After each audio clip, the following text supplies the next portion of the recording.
भोजपुरी सिंगरों का गजब का रुतबा है। काम कोई भी हो लेकिन घटना तो वायरल होनी चाहिए। चाहे वह नीला ड्रम क्यों ना हो, चाहे सोनम बेवफा वाला कांड क्यों ना हो, लेकिन गाना तो ज़रूर बनता है। अब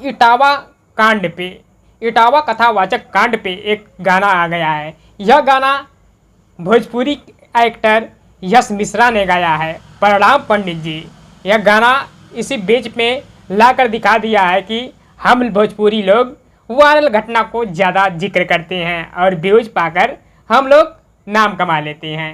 देखिए किस तरह से यश मिश्रा ने पंडित के नाम पे कैसे एक गाना बनाया है और तहलका मचा रहे हैं।